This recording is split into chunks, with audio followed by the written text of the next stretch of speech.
my help? There's a problem that I want you to be grappling with, because who needs my help is different from what rules do I keep. Who needs my help is a different kind of ethos. It's a different kind of ethic. It's a different way of thinking as a Christian that is different from what rules do I need to keep. And so the idea of who needs my help is I think, important, because it's what he calls us to be. It's what he calls us to do. And to involve ourselves in a ministry of mercy that restores rather than reduces the humanity in people is something that if anyone is to be advocating for, it's got to be you and it's got to be myself. I'm thinking about this because the problem with religious legalism is that sometimes it can deceive you into thinking that somehow by keeping the details and the rules, you are now satisfying God. And the problem with that is that God can never be satisfied. God can be pleased, but he can never be satisfied. At the end of the day, for every Christian, the responsibility is to bear fruit, and then more fruit, and then much fruit. And if you think God would be satisfied with just you bearing fruit, you're wrong. Because at the end of the day, he doesn't just want fruit, he wants more fruit. And when he gets more fruit, he's still not satisfied, because what he wants is much fruit. And so this idea of plateauing as a Christian and ever finding yourself in a place where now you are satisfying God is a misnomer. It can never occur. Now, you can please God, but you cannot satisfy God. Because what God wants from you and what he wants from me is more. And then it may be bad English. He doesn't want more, he wants much. And just when you thought you were good and getting it done, and he was now completely satisfied, he sends someone or something into your life to press you so he gets more out of you. And all he allows you to do is to catch your breath momentarily, and then he sends something else. Why? Because God can be pleased, but he can never be satisfied. And the problem with keeping rules is that if you keep the details of the rules, you will deceive yourself into thinking that somehow you have now satisfied God. And God will say, when you get up tomorrow morning, there's still more I want from you. The problem in this text, as I can understand it, is that there are several things occurring that make me shake my head. There is obviously a man in the text who has a withered hand, King James Version, or a paralyzed or deformed hand. The problem is that the man in the text who has a deformed hand is also involved in an environment with other people who have a deformed heart. And I want to argue that a deformed heart is more problematic than a deformed hand. Because you can have a deformed physical feature, but if something in your heart is deformed and something is messed up on the inside is the priority over the outside. And while the man in the text has a deformed hand, the problem is not the man. The problem is the people in the text who don't have a deformed hand, but they have a deformed heart.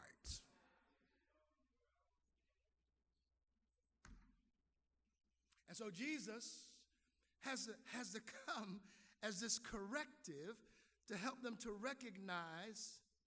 And here's what I like about Jesus. It appears to me that Jesus has this special place in his heart for the handicapped. I was talking to some handicapped people, and our conversation around racism denigrated into them saying to me, as a handicapped person, when I come to a church that has no handicap ramp, when I come to a church or a public facility that has no handicap accessible bathrooms, when I come to a church that has, or an institution that has nothing to accommodate me as a handicapped person, it's the same thing you feel as if there was a sign outside saying no blacks allowed. Because what that says to me as a handicapped individual is that everybody else there is welcomed except me. Isn't that deep? I mean, I heard that and I thought, my goodness, I would have never thought that.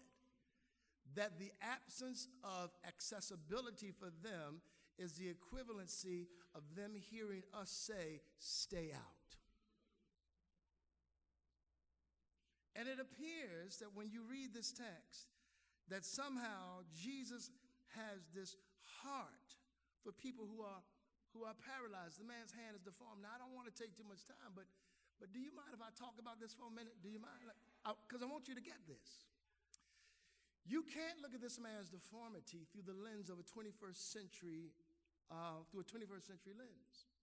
You see, in today's culture, what you have is people who suffer from handicaps of all sorts.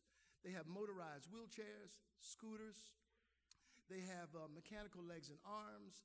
They have surgeries that are performed. In the ancient world, none of that occurred. There was no access to health care. There was no access to motorized vehicles. In the ancient world, if you were handicapped or deformed, you were now dependent upon the charity of other people. And if other people were not charitable towards you, then you had to suffer. This man is in the synagogue around other Christian people, as broken and as deformed as he can be. And yet, their commitment to resolve his issues charitably, they don't exist. So Jesus comes in. Notice what happens in the text. Jesus comes in verse 1 into the synagogue again, and notice the man with the deformed hand. And since it was the Sabbath, Jesus' enemies watched him closely. If he healed the man's hand, they planned to accuse him of working on the Sabbath. Jesus said to the man with the deformed hand, "Come and stand in front of everyone." And then he turned to his critics and asked, "Does the law permit good deeds on the Sabbath, or is it a day for doing evil? Is this a day to save life or to destroy it?"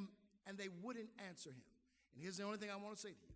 You see, when you're considering who it is that needs your help, I want you to recognize the need of a character trait. Because there are some times when the character trait most needed in the Christian community is not humility, it's not timidity, it's boldness. You see, here's what he does, and please don't miss it. He said to the man with the deformed hand, "Come stand in front of everyone." And then he turned to his critics and said, notice, Jesus will not be intimidated by his enemies. There is something about a kind of boldness that even though you know people will accuse you, even though you know people will assault you and come at you, there is something about a commitment to not be intimidated, caring nothing for what people think, nothing for what they say, nothing for what they do, and making a decision that I will do what I am required to do by God in looking out for those who can't help themselves, no matter what you think and no matter what you do. There's a kind of boldness because Christians have confused timidity with humility. I can be a man of humility and be bold and still not be timid and still not be a coward. And some Christians are not humble, they just scared. The reason they don't defend, the reason they don't say what needs to be said is not because they love Jesus. And it's not because they are comprised of humility. It's because they are cowards. And when they see what's wrong, they will not speak up. When they see what is injustice, they will not say a word. When they see people who are walked over and stepped upon and ill-treated and discredited, they will not open their mouths. And Jesus says, don't be intimidated. Speak up and open your mouth. When you know it's not right, say it's not right. Stop being a coward and ducking and dodging and hiding, and open your mouth when you know a thing is not right and speak up. He is not afraid of his accusers. In fact, he's bold enough to bring the man and say, "Stand here with me in front of them." And somebody has duped you into believing that in order to be a good Christian, you have to keep your mouth shut. And some of us do because we are intimidated. We are afraid to speak up and say, no, that is wrong, and I will not sit idly by while it takes place. You know why? It's because somebody caused us to drink the Kool-Aid of self-interest. You see, the only time we become indignant is when it's about us personally. That's why you like sermons on how you can have a better life, how you can prosper, how you can have this, that, and the other thing. Jesus never got angry when they went after him. Jesus got angry when they went after somebody else. You never hear Jesus trying to defend himself, but you always see him defending those who are being oppressed. And in this text, imagine Jesus can see the man's hand, but he can also see the men. He can see the men's heart. And he knows that the sickest one in the room is not the guy with the deformed hand. It's the people with the deformed heart. The cure, notice, is in the command. He says to the man, because when I read this, I couldn't stop laughing. Inside verse 5, he looked around at them angrily and was deeply saddened by their hard hearts. Then he said to the man, hold out your hand. And I want to yell back, Jesus. He can't. It's paralyzed. It's deformed. But it's strange that the cure is just in obedience to the command. You see, if I had been the man and he said, hold out your hand, I would have said, I can't. The man didn't say that. And sometimes your cure is in your willingness to obey just the command. When you start questioning and talking about what you can do and raising all kinds of issues, well, guess what? You've just ended your own cure. The man doesn't come with what he can't do. Jesus says, stick out your hand. And I can see in my mind the deformed man just sticking his arm out. And listen, the more he tries to stick it out, the further it goes out and becomes whole. Why? Because the cure is always in the command. Once you make your mind up to obey God, that's the beginning of the end of your trouble. But as long as you keep giving rationales for why you can't obey Christ, why you can't do what the Lord told you to do, can't be what God told you to be, you are retarding your own healing and own growth. Good Lord, come on now. I mean, the cure is in the command. He speaks, you obey, and guess what? I got a brand new hand. I think if you would obey God in that way in regards to your life, you'd see something change. You'd see some things take shape. Because you see, now Jesus has made a decision to heal this man, and the healing of the man is going to allow something to occur that hasn't been able to take place. Now the healing will allow the man to fully participate in the worship of God. You see, sometimes what you really need is a healing in your heart before you can really worship God. This man has been forbidden from the temple worship, the synagogue, and has never been accepted as an equal because of his deformity. So Jesus comes on the scene and now recognizes that the healing is not just about the man's physicality. The healing is about now the man being able to fully participate in the worship of his God. And in restoring the man's hand, he is restoring the man's place to be able to participate in worship. You see, the insightful thing, I think, at least to Dan Williams, is that Jesus is going to win the debate. But he can't win his opponents. He's going to win the argument. The text says that he raised the question inside verse 4. Then he turned to his critics. Does the law permit good deeds on the Sabbath, or is it a day for doing evil? Is this a day to save a life or destroy it? But they won't answer him.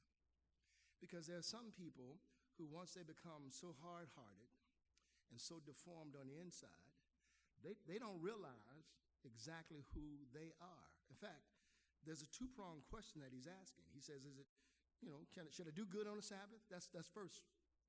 And then he says, what's best on the Sabbath? Should I save a life?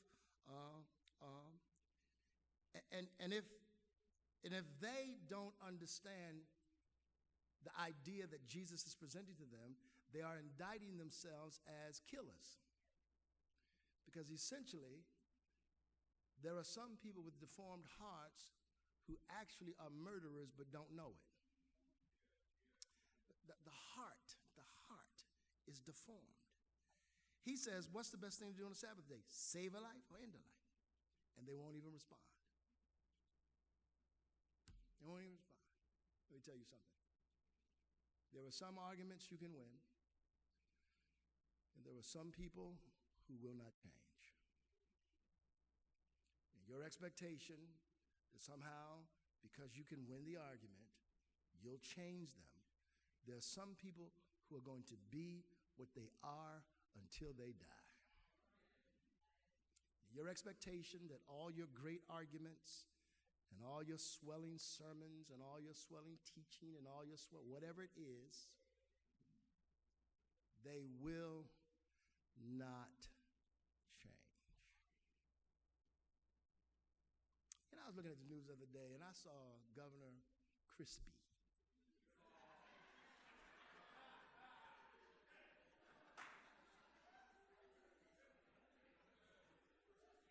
I'm sorry, that was intentional. I meant it. I saw Governor Crispy make a decision to align with his enemy. It's what I thought of as I was working through this text. Because what I realized is that there are some people who, when they hate you, they will form an evil alliance to keep you from helping other people. You see, let me tell you what happens when people lose power, they form partnerships.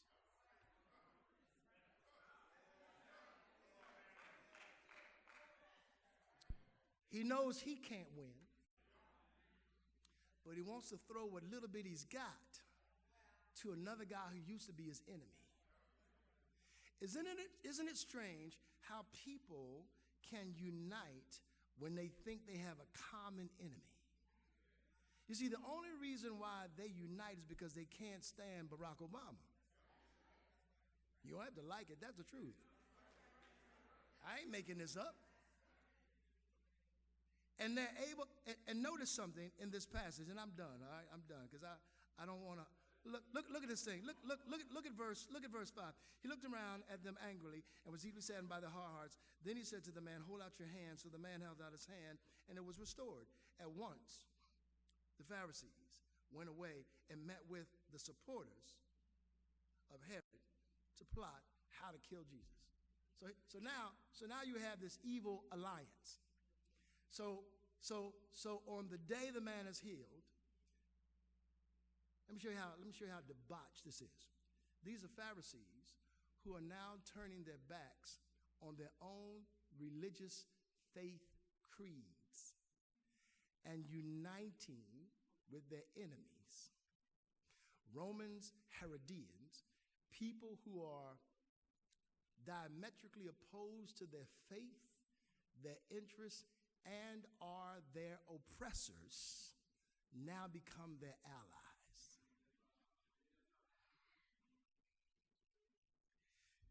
And see, you're going to have to realize that you can't legislate morality. When power has been lost, people then form partnerships. And now they are violating every law of their own, every principle of their own faith, and they run from the synagogue and run to the Roman oppressors to unite. Now, here's the point I want you to make. When you make a decision to help somebody, you're going to have to resist intimidation.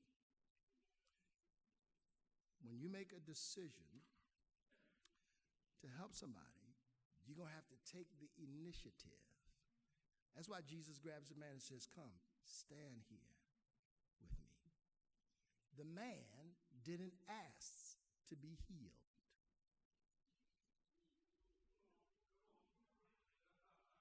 He was completely satisfied being deformed. And sometimes you can grow accustomed to your own deformity.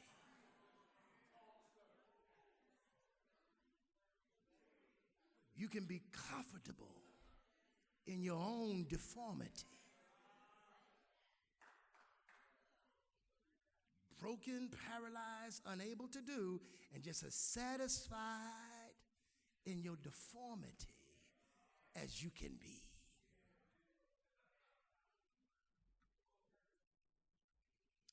And it needs somebody to take the initiative, reach out and grab you and say, "You better than that. Let me tell you who you're supposed to be. Come stand with me. Let me show you what God wants for you."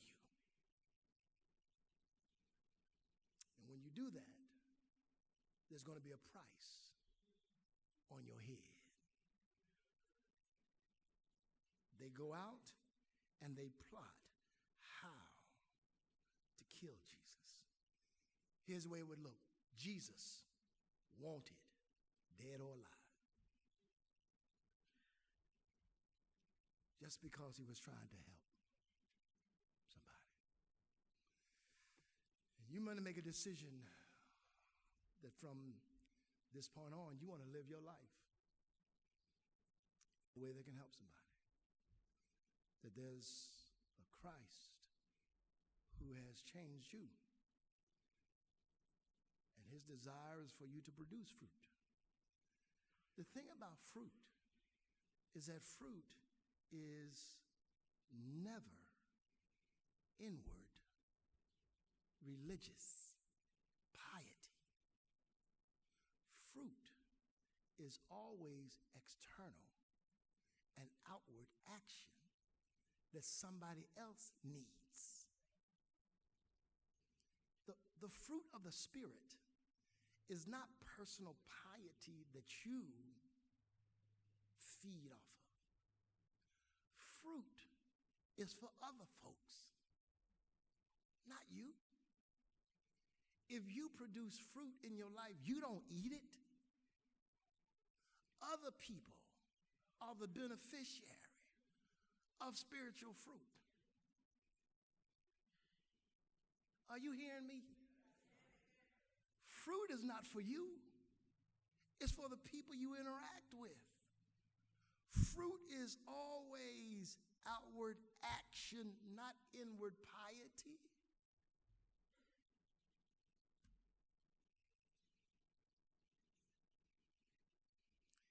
And if you want to help somebody, you help them because you have been helped. When did Christ come to us? When we were deformed. When did Christ rescue us? When we were running away from him. He ran to us. In fact, he drew us when we didn't want to be drawn. And he looked at our deformed heart and did a work in us by his grace that has changed how we live the rest of our lives. And since he's helped us, we want to help somebody else. Do I have a witness anywhere?